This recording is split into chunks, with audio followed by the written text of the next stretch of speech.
Mehndi artist जो असतो तो अगदी तुमच्या मनात जे काही चाललंय किंवा जे काही चित्र आहे त्याला तुम्ही डिस्कवर कसं कराल त्याच्यासाठी एक आर्टिस्ट असतो. जर तुम्ही तुमचं काम करत गेलात ना तुम्हाला कुठलाच प्रॉब्लेम नाही येणार कधीच. कला असेल तुमच्यामध्ये खरंच कलेविषयी काही वाटत असेल किंवा ते कुठेतरी दाखवायची इच्छा असेल, जगासमोर आणण्याचा विचार असेल तर तो प्रयत्न स्किप करू नका, कारण ती कला तुम्हाला कुठून कुठपर्यंत घेऊन जाईल हे तुम्हालाही नाही कळणार.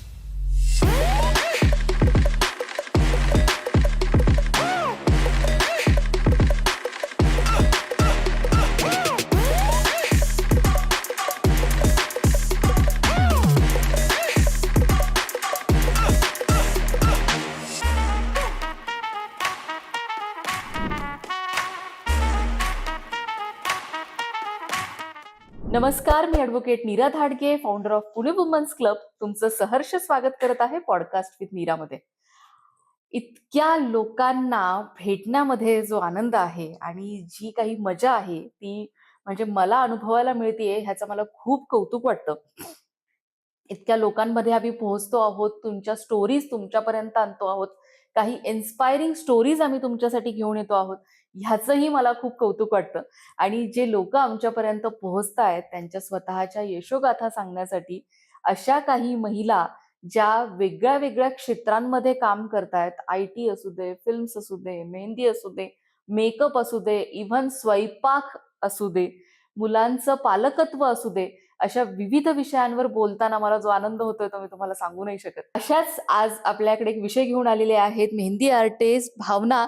खूप छान वाटतंय तुला इथे बघून आणि आज तुझी जर्नी आमच्या लोकांपर्यंत पोहोचवायला मला खूप आनंद होतोय. तू कुठून आली आहेस, काय काय केले आतापर्यंत, अशी छान तुझा ओळख आमच्या ऑडियन्सशी तू करून द्यावी स्वतःची. नमस्कार, मी भावना चांदगुडे, मेहंदी आर्टिस्ट. मी बेसिकली पुण्यातच असते, मार्केट यार्ड एरियामध्ये. पण मी आता गेल्या 5 वर्षापासून हा बिझनेस म्हणा किंवा माझं पॅशन सांभाळतीये. वा. आणि बिझनेस करता करता मला इतके छान छान अनुभव येत गेले की अगदीच एखादाच असेल की जो ठीक आहे बाबा असं, हो. पण बाकी सगळं माझ्या क्लायंट्सने मला सांभाळून घेतलं. त्यांच्याकडनं जो रिस्पॉन्स मिळाला, त्यांच्याकडून जो फीडबॅक मिळाला, त्यामुळे मला विश्वास निर्माण झाला की येस मी हे करू शकते. कारण जे सक्सेस म्हणतो आपण कुठल्याही बिझनेसमध्ये, एक सक्सेसफुल बाबा तुम्ही म्हणजे काय.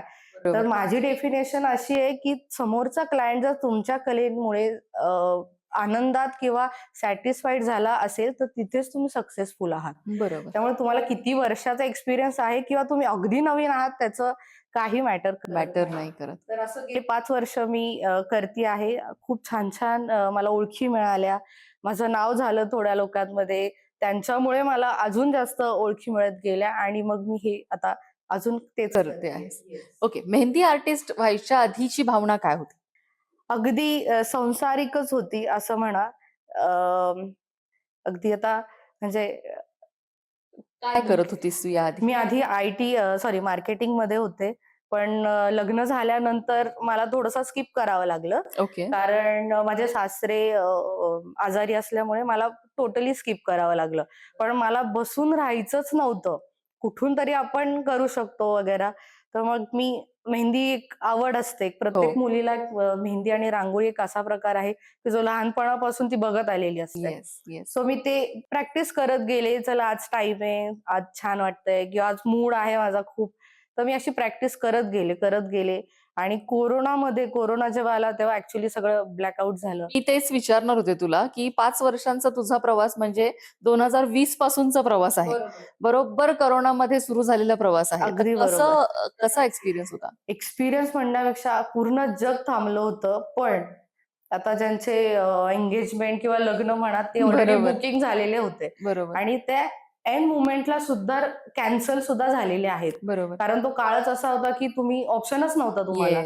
तर तेव्हा मला खूप साऱ्या एन्क्वायऱ्या झाल्या की बाबा तुम्ही याल का. तर आता कंडिशन अशी होती आणि मी जाऊ का नको.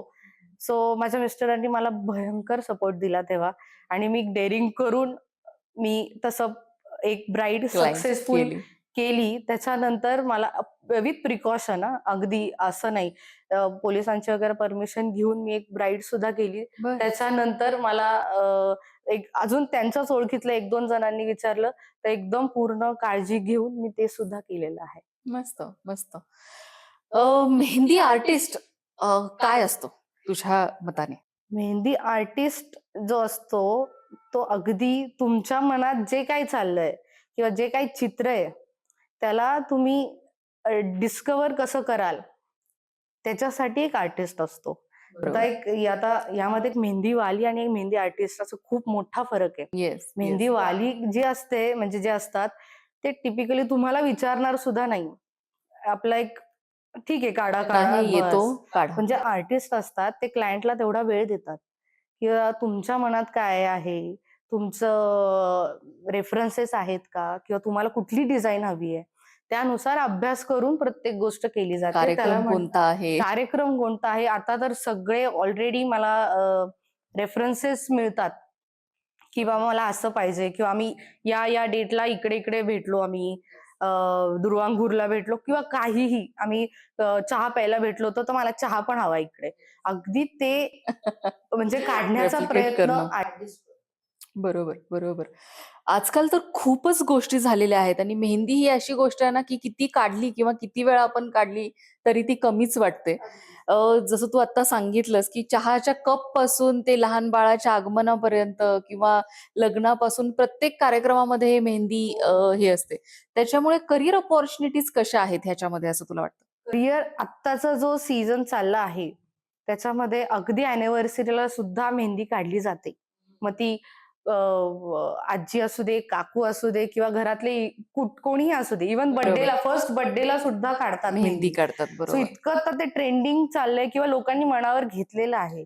तर आता तुम्ही म्हणालात, की कॉम्पिटिशन आहे. कॉम्पिटिशन तर प्रत्येक क्षेत्रात क्षेत्रामध्ये असते. असतंच. त्यात तुम्ही किती प्रामाणिक आहात, किती कष्ट करता, किती तुमची मेहनत आहे, ह्याच्या पलीकडे जाऊन जर क्लायंट तुमच्या पासून जर सॅटिस्फॅक्शन त्याला मिळत असेल, जर क्लायंट सॅटिस्फाईड असेल, तर तुम्ही म्हणजे तुम्हाला कोणीच नाही रोखू शकत मग. बरोबर, कारण बरोबर.